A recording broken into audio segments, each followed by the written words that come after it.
Tudo bem, pessoal? Meu nome é Lucas Sena, eu sou biólogo, também sou mestre e doutorando em genética e biologia molecular pela URGS.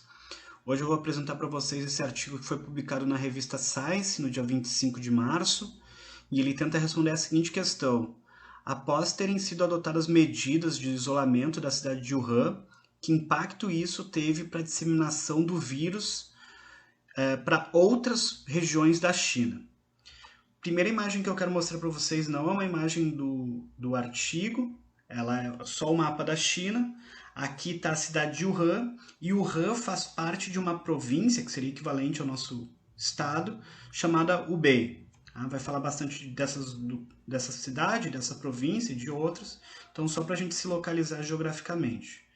Essa é a primeira imagem do artigo.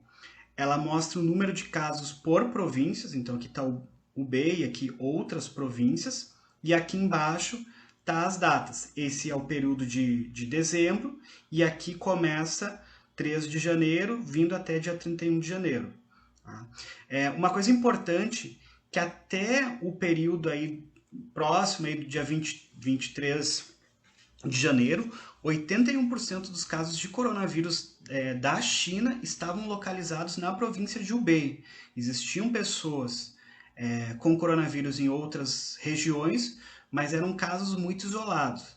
A partir daí, como Wuhan foi o centro do surto, se realizou o que eles chamam de um cordão sanitário, ou seja, isolaram completamente Wuhan, e depois o artigo descreve outras cidades que vão sendo isoladas com o tempo, e após esse isolamento eles vão tentar mensurar o impacto disso no aumento, decréscimo do número de casos na China. Essa linha mais rosada aqui, ela mostra a seguinte relação. Obviamente, várias pessoas estiveram em Wuhan e foram para suas cidades, depois, posteriormente, e existe um período de incubação do vírus, período onde não se manifesta nenhum sintoma. Então, esse período aqui seria um período limite para a manifestação dos primeiros sintomas após os indivíduos terem visitado Wuhan. Né? Bem, depois, essa é a segunda imagem do artigo que mostra como que o vírus se disseminou para outras regiões da China. Então aqui a gente tem Wuhan e aqui as outras províncias. Então eles conseguiram identificar casos fora de Hubei, e eles viram que esses casos fora de Hubei, eles na realidade 57% desses casos fora de Hubei eram de indivíduos que tinham visitado Wuhan, ou um dia antes do cordão sanitário, 2 dias antes do cordão sanitário, 5 dias do cordão sanitário, 6 dias e assim sucessivamente. Então, o vírus ele se espalha num primeiro momento de pessoas que visitaram Wuhan e foram para suas respectivas cidades, e depois, nesse período, o vírus começa a se propagar nessas regiões, mas houve um momento que o governo chinês tomou a decisão de vamos isolar completamente essa região e ninguém mais sai daqui. Então, essa é a figura 2A e 2B do artigo, e na figura 2A, ela mensura numa escala a quantidade de pessoas que saem de Wuhan para outras regiões.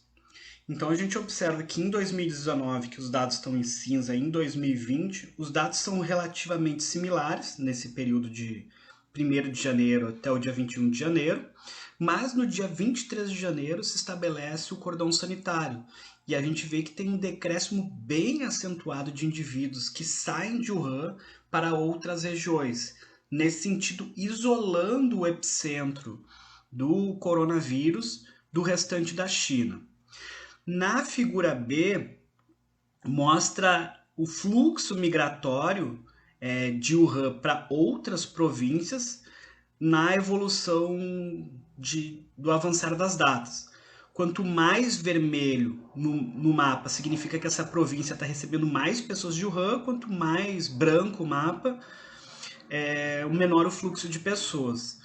Então a gente observa que até o dia 14 de janeiro existe um fluxo migratório forte, principalmente nas cidades nas províncias próximas de Hubei. Depois, 18 de janeiro, um padrão similar, mas já no dia 25, após o isolamento, o fluxo decai drasticamente, já no dia 29 a gente tem um fluxo bem mais limitado.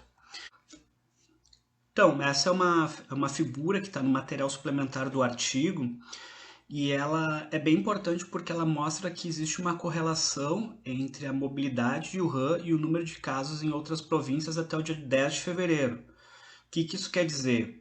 Que províncias que recebem menos pessoas de Wuhan têm menos casos, e províncias que recebem um número alto de pessoas de Wuhan vai ter mais casos, mostrando e reafirmando que inicialmente os novos casos que as províncias iam relatando estavam diretamente relacionados com indivíduos que vinham de Wuhan. Então, esse gráfico ele é bem importante porque ele mostra a correlação entre o número de casos de Wuhan com outras províncias. Então, se tu tem uma correlação alta ali próximo de 1, significa que se está aumentando em Wuhan, está aumentando na mesma proporção em outras províncias.